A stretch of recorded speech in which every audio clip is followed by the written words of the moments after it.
The most common piece of advice given for poor leg circulation after 60 is the one thing that might be holding your recovery back: walk more. That is what almost everyone hears, and walking is good for you, so I want to be clear about that from the very start because you should keep doing it. But there is one specific thing that actually moves the blood out of your lower legs and drives it back up to your heart, and ordinary walking barely switches it on. I'm Dr. William. Over the years, I have cared for a lot of people who did everything right. They walked every single day. They propped their legs up on a pillow at night. They wore the compression socks their doctor handed them, and they still sat down across from me with cold feet, ankles a balloon by the evening, a burning ache in the calves, and that scary, unsteady feeling when they stood up too fast. They were doing the work. The problem was not budging, and they could not understand why. Here is what no one had ever sat down and explained to them. Poor circulation after 60 is not a small annoyance you simply live with.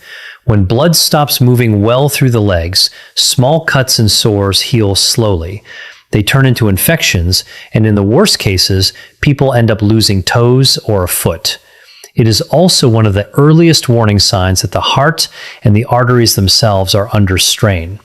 By age 70, close to 1 in 5 adults has what doctors call peripheral artery disease, which is a narrowing of the arteries feeding the legs.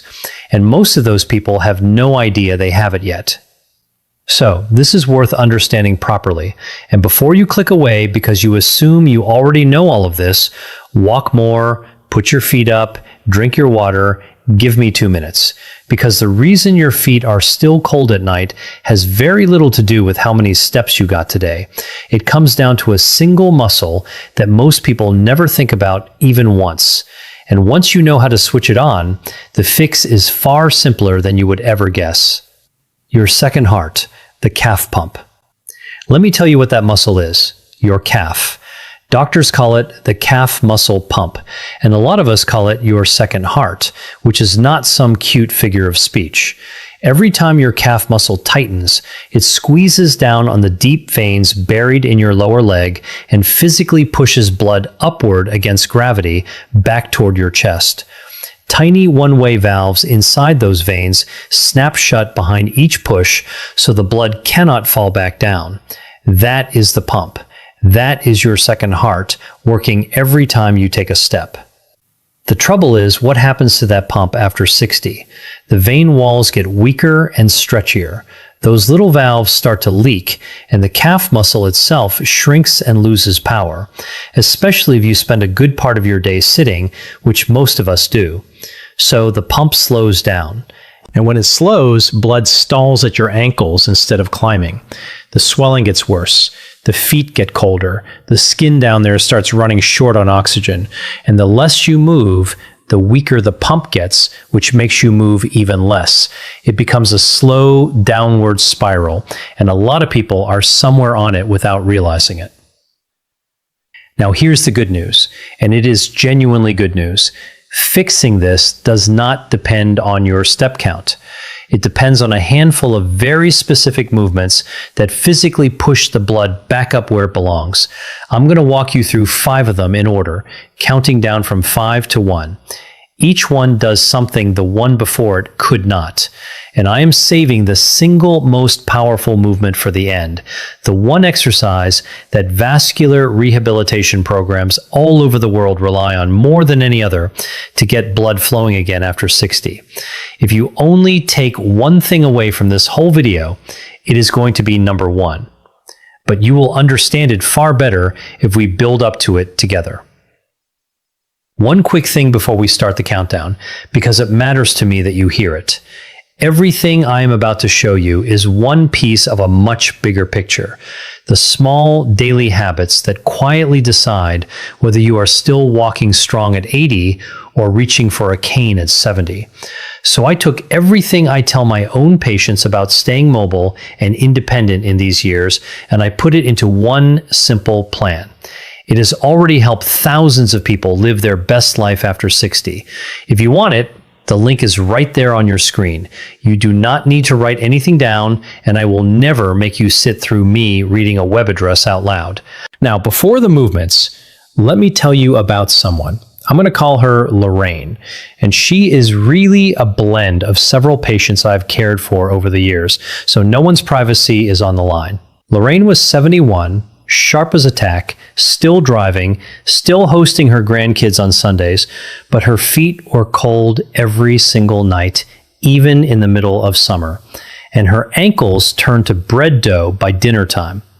She had been faithfully walking a mile a day for years, and she was quietly heartbroken that it was not helping. Keep Lorraine in the back of your mind, because what finally changed for her is the entire point of this video. Let's start the countdown at number 5. Movement number 5, ankle pumps. Now, this one looks almost too simple to be worth your time, and that is exactly why people wave it off and skip it.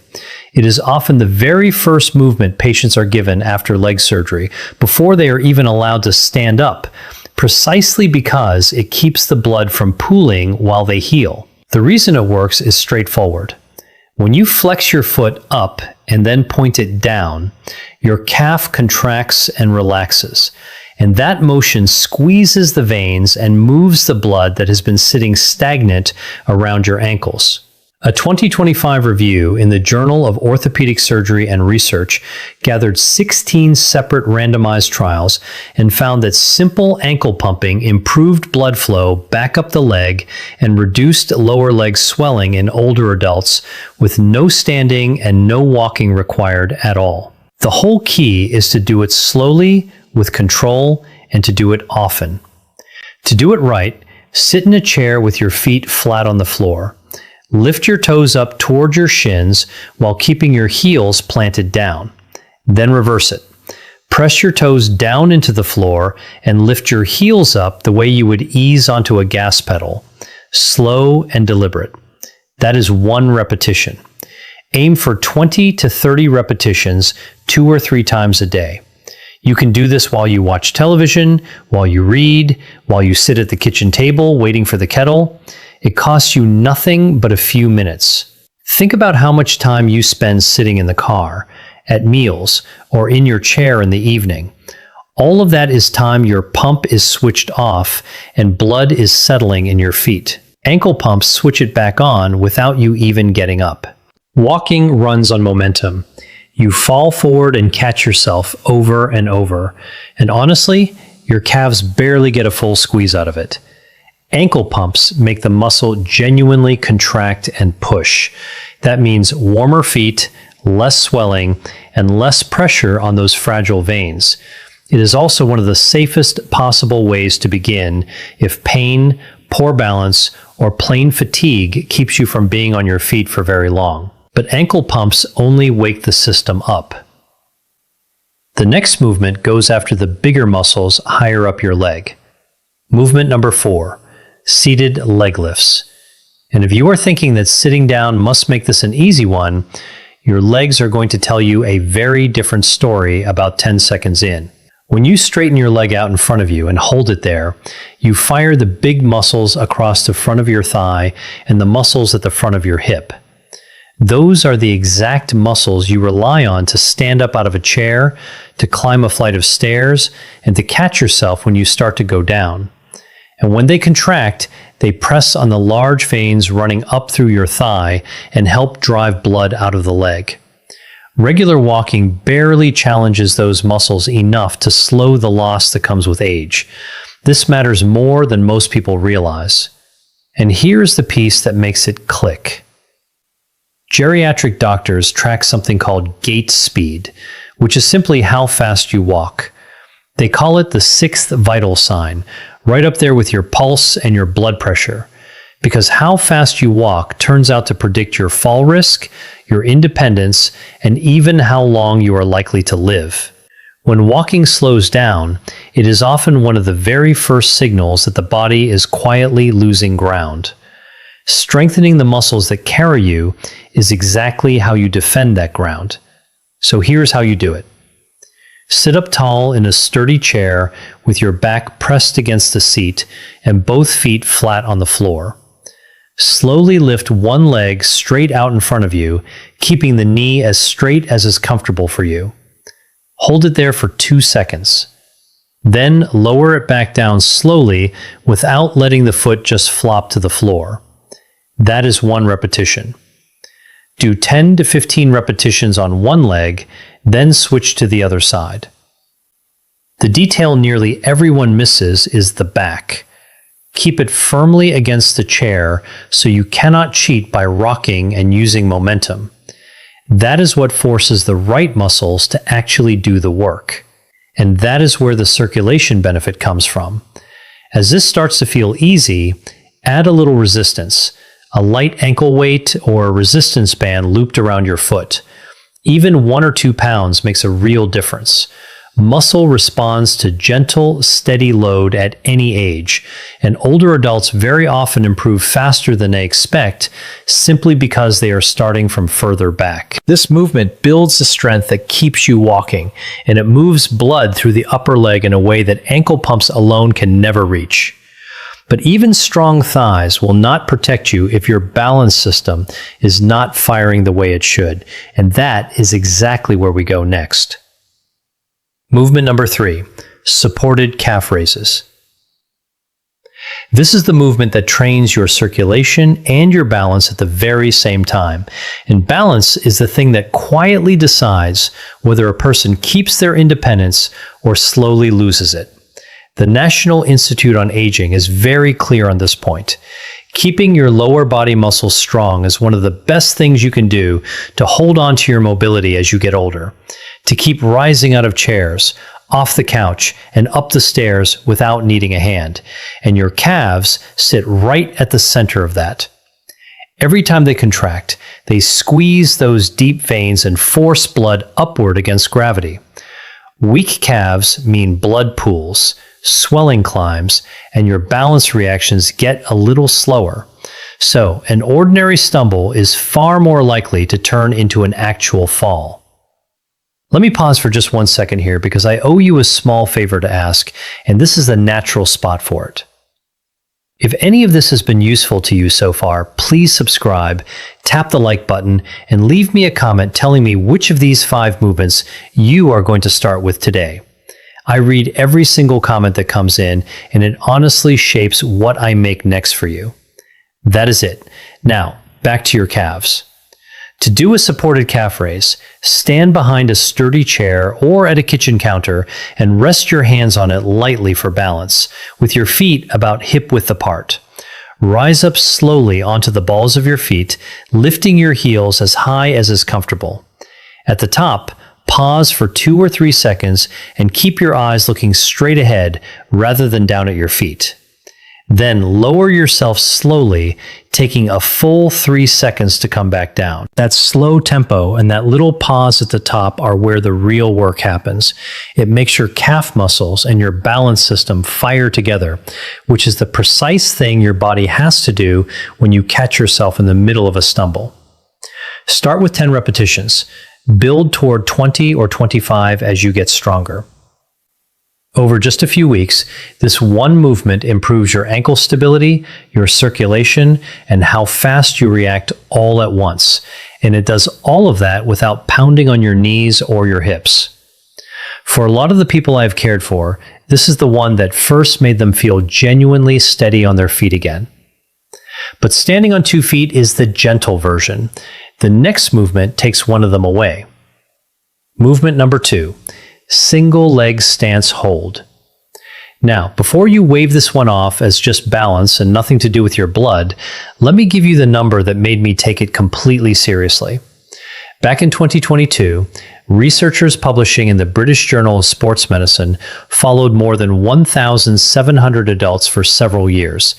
They found that the people who could not stand on one leg for just 10 seconds had an 84% higher risk of dying over the years that followed compared with the people who could hold it. 84%. And here's the part that stops me every time. Among adults in their early 70s, fewer than half of them could pass that simple test. A 10-second balance check told those researchers more about the road ahead than almost anything else they measured. You can actually try this one right now. carefully, with a counter or a solid chair right next to you. Stand up tall.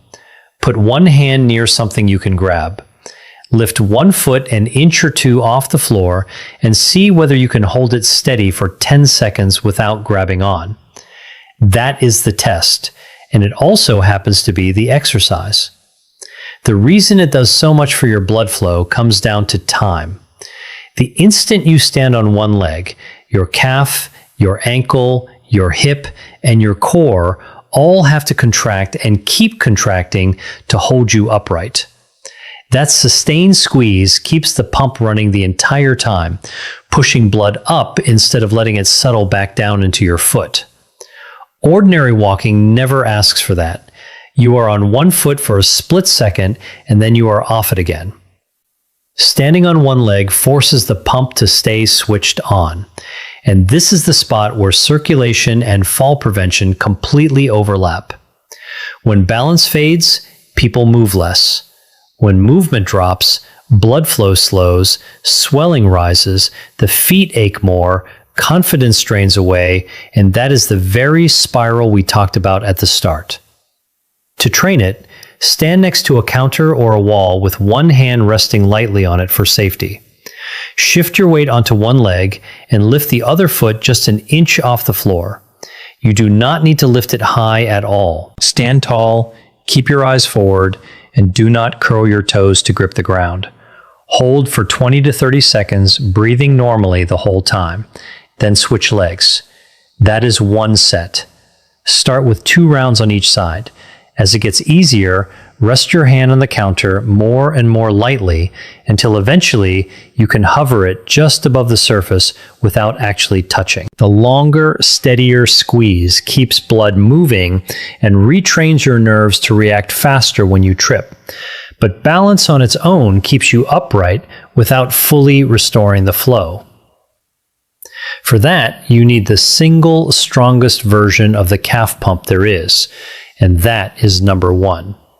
Movement number 1, the standing calf pump hold.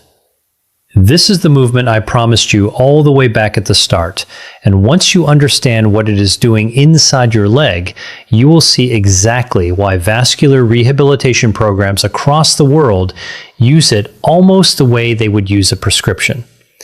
It looks a lot like the calf raise from number 3, with one small difference that changes everything: the hold. You rise up onto the balls of your feet, and then you stay right there. Your calves work like pressure pumps, and holding at the top keeps that pump fully squeezed long enough to actually clear out the blood that has been stalling around your ankles and drive it back up toward your heart. Ankle pumps wake the system up. The single leg hold trains your control. This movement moves the most blood of all, and it keeps it moving. And the evidence behind it is real, not hand-waving. In a randomized trial published in the Journal of Vascular Surgery, people with genuinely poor leg circulation who followed a simple program built around calf raise exercises were able to walk significantly farther before the pain set in.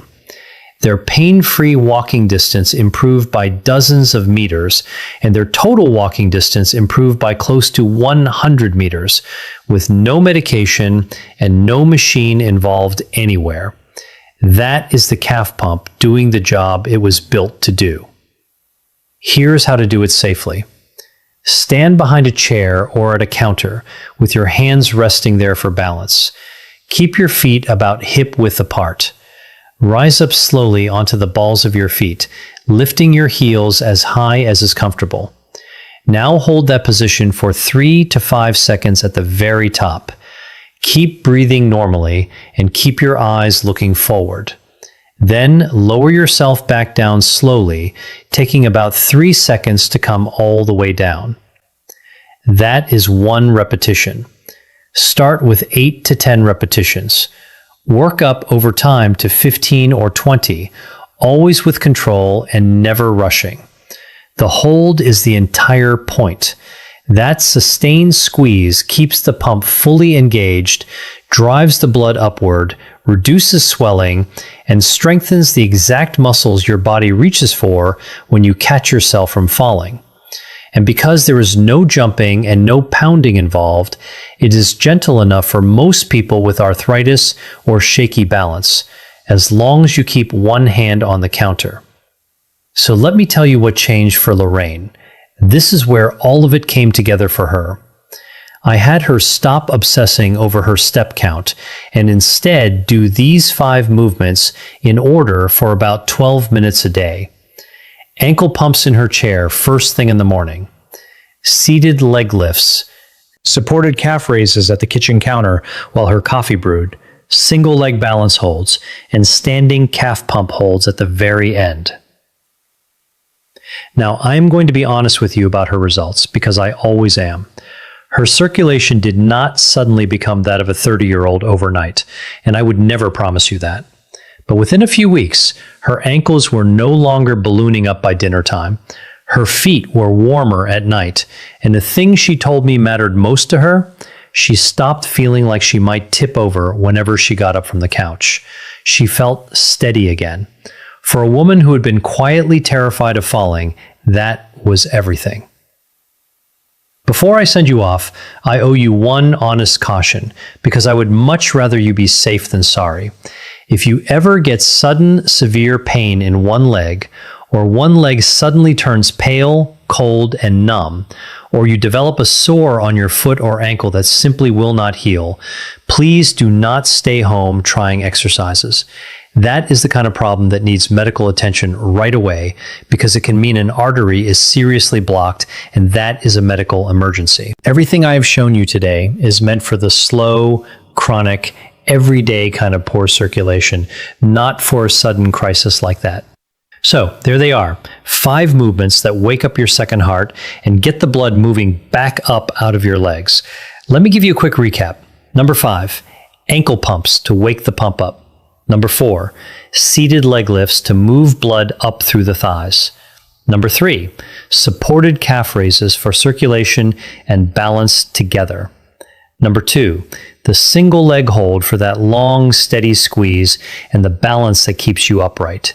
And number 1, the standing calf pump hold, the most powerful of them all, the one I would choose without hesitation if you made me pick only one. Keep walking, by the way. Walking is wonderful, and I never want you to stop doing it. But walking by itself leaves a real gap, and these 5 movements are what fill it. They take less than 15 minutes a day. They cost you nothing at all. And you can do every one of them at home right in front of the television. Your circulation is one of the very few things about getting older where you actually get a real vote. This is how you cast it. If this helped you today, go ahead and subscribe so the next video finds its way to you. Give this video a like and tell me down in the comments which movement you are going to start with first. Take good care of those legs of yours.